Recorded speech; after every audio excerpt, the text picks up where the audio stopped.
E o nosso entrevistado de hoje é o deputado federal Saulo Viana, que está concluindo o primeiro ano de mandato na Câmara Federal. Muito boa noite, deputado. Seja bem-vindo aos estúdios da Mix. Aqui é o programa 18 horas. Tudo bem?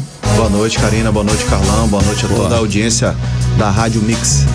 Então, já deu para se adaptar a todo, o volume, o ritmo de trabalho lá em Brasília? O que o senhor conseguiu fazer aí? Vamos fazer um balanço desse primeiro ano. Uma geral.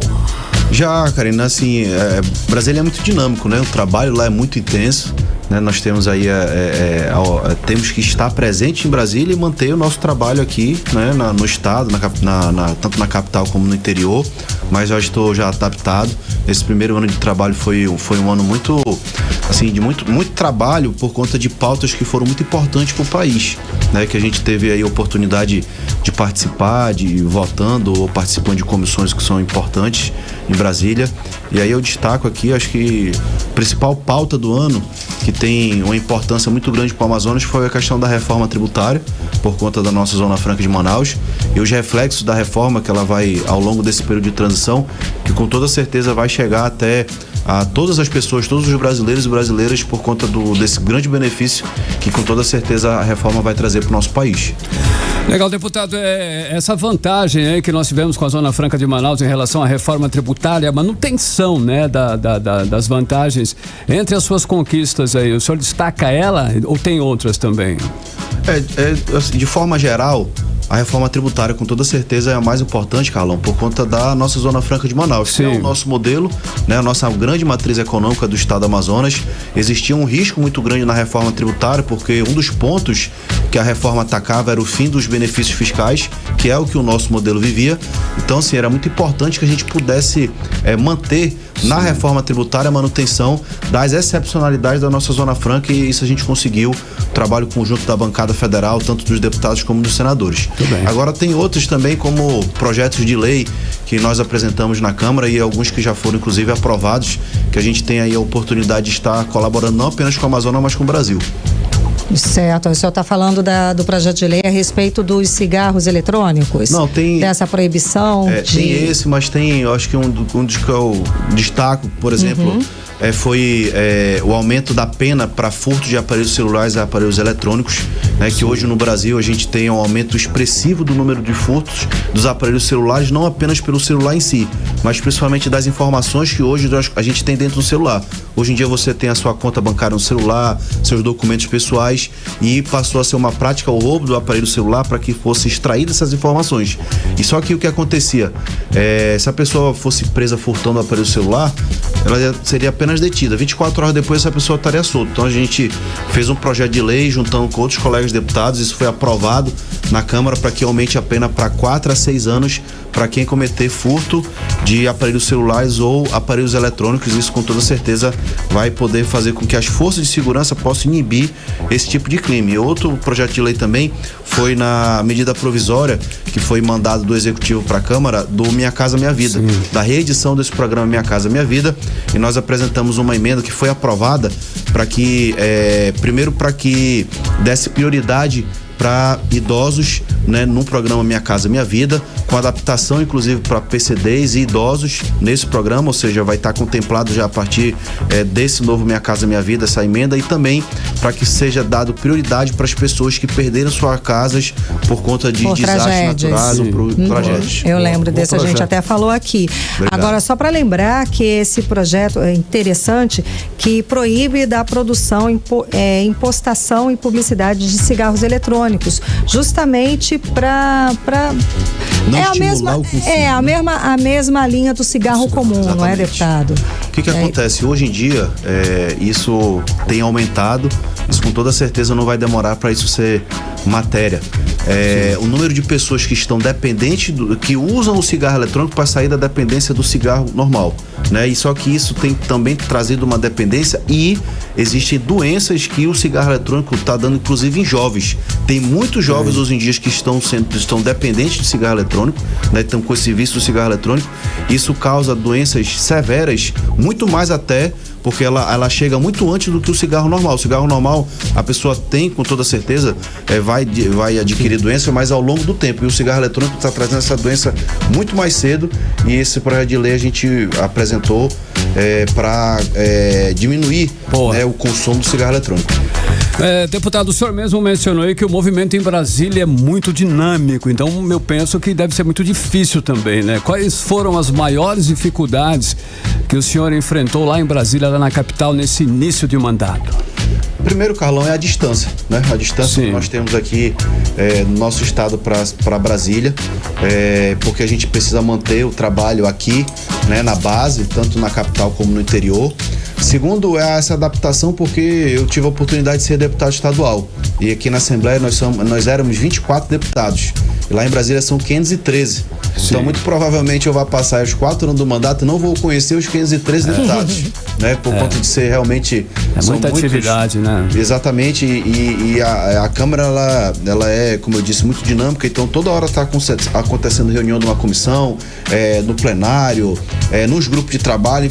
Então, assim, é importante você, como você não vai conhecer todos, mas que você possa conhecer, se relacionar bem com as cabeças do Congresso, que é quem decide as pautas que são prioritárias e quem você consegue também articular projetos que são importantes para o estado do Amazonas. Legal. Agora, deputado, a gente percebe que o senhor tem votado favoravelmente as pautas do governo Lula, embora tenha sido eleito num partido que apoiou o Bolsonaro. Então, não é uma questão, o senhor não é fundamentalista ideológico, como é que funciona o seu posicionamento?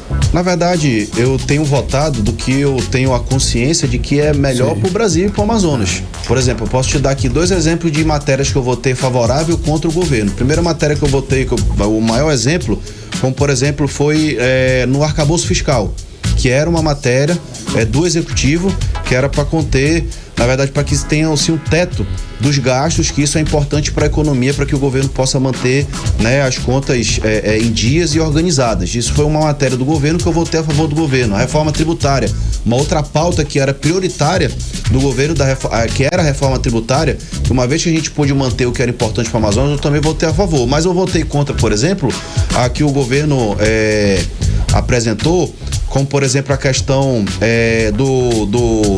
do marco de terras indígenas, né? Que isso foi algo que era uma pauta do governo, que o governo defendia ali, que eu particularmente fui contra, como também fui contra o veto do governo à desoneração da folha, né? Que era uma outra matéria que o governo foi uma matéria da Câmara, mas que o governo vetou. E o veto, eu fui contra, fui contra o veto do governo. A desoneração da folha é muito importante, principalmente para a indústria, que gera muitos empregos. E aqui no nosso estado nós vivemos muito da indústria. Então, assim, o que eu voto, o que eu entendo que seja bom para o país, com toda certeza eu voto. Tem matérias do governo que é boa que a gente vota, como tem matérias que são contrárias que eu vou votar contra. Ok, deputado, agora falando de eleição municipal, ano que vem já, 2024, tá aí, e qual vai ser a sua posição? O senhor vem candidato? Não, Carlão, não sou candidato não. Eu sou candidato nesse momento a fazer um excelente mandato de deputado federal. Como por exemplo foi no arcabouço fiscal, que era uma matéria do Executivo, que era para conter, na verdade, para que tenha assim, um teto dos gastos, que isso é importante para a economia, para que o governo possa manter, né, as contas em dias e organizadas. Isso foi uma matéria do governo que eu votei a favor do governo. A reforma tributária, uma outra pauta que era prioritária do governo, que era a reforma tributária, que uma vez que a gente pôde manter o que era importante para o Amazonas, eu também votei a favor. Mas eu votei contra, por exemplo, a que o governo apresentou, como por exemplo a questão do marco de terras indígenas, né? Que isso foi algo que era uma pauta do governo, que o governo defendia ali, que eu particularmente fui contra, como também fui contra o veto do governo à desoneração da folha, né? Que era uma outra matéria que o governo foi uma matéria da Câmara, mas que o governo vetou. E o veto, eu fui contra, fui contra o veto do governo. A desoneração da folha é muito importante, principalmente para a indústria, que gera muitos empregos. E aqui no nosso estado nós vivemos muito da indústria. Então, assim, o que eu voto, o que eu entendo que seja bom para o país, com toda certeza eu voto. Tem matérias do governo que é boa que a gente vota, como tem matérias que são contrárias que eu vou votar contra. Ok, deputado, agora falando de eleição municipal, ano que vem já, 2024, tá aí, e qual vai ser a sua posição? O senhor vem candidato? Não, Carlão, não sou candidato não. Eu sou candidato nesse momento a fazer um excelente mandato de deputado federal, Boa. que é a função, né, que o povo do estado do Amazonas me concedeu aí essa graça de ser um representante do estado em Brasília.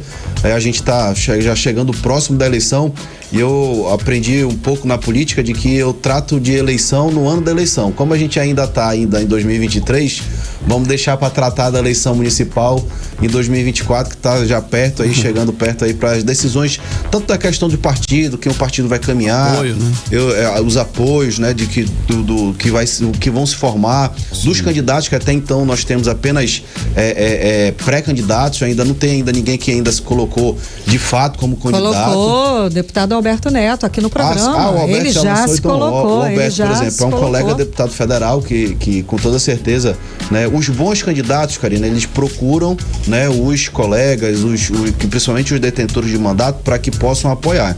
Então, assim, até então, essas conversas ainda não se iniciaram. Em 2024 a gente fala do ano da eleição. É que a gente já está praticamente em 2024, hoje, né, Karina, deputado? Hoje ainda é 27. Mas os assuntos, a campanha já está praticamente aí com muitas. A gente teve aí foram várias pesquisas, né, de opinião, pesquisas apontando aí os preferidos. Na verdade, a campanha nunca acaba, nunca para. Exato. O cara é eleito, empossado, mas já está em campanha. No dia seguinte ele já está em campanha. Agora então, aí nós temos aí Davi Almeida, Amon Mandel, Coronel Menezes, Roberto Cidade e Alberto Neto. Então, são nomes interessantes. Como é que o senhor avalia esse cenário para uma possível prefeitura aqui de Manaus? O prefeito Davi Almeida, ele naturalmente, ele é candidato natural à reeleição, né? Está no mandato. Sim. e eu avalio muito positiva a campanha, o trabalho da gestão do prefeito Davi Almeida, inclusive como deputado federal, consegui ajudar a prefeitura de Manaus, destinei emendas para recuperação de ramais, destinei emendas para o ano de 2024 para que possa aumentar o projeto do Prato Cidadão, que é um programa do governo municipal. Então, assim, eu tenho uma ótima relação com o prefeito Davi Almeida, né? Tem outros candidatos, como você falou, o Amon, o Alberto Neto, Coronel Menezes, o próprio deputado Roberto Cidade. Então, assim, o que a gente vê no cenário é que vai ser uma eleição realmente muito disputada, talvez a eleição mais disputada dos últimos tempos da Prefeitura de Manaus. Sim. Por conta de grandes candidatos, nomes conhecidos, né, que já foram inclusive testados na urna.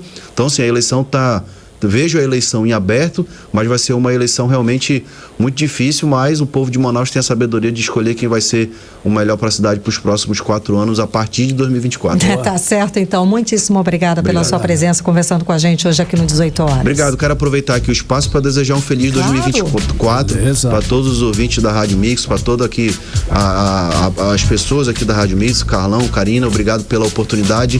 Já estou aqui, acho que já é a 3ª ou 4ª vez que eu vim aqui esse ano, já estou cliente aqui da Rádio Mix. Imagina. E sempre que convidado, pode ter certeza que eu estarei aqui à disposição. Muito obrigado. Estamos sempre aqui no aguardo. Muitíssimo obrigado, uma ótima noite, um excelente 2024, um abençoado ano novo. Também, obrigado. Ok, conversamos com o deputado federal Saulo Viana.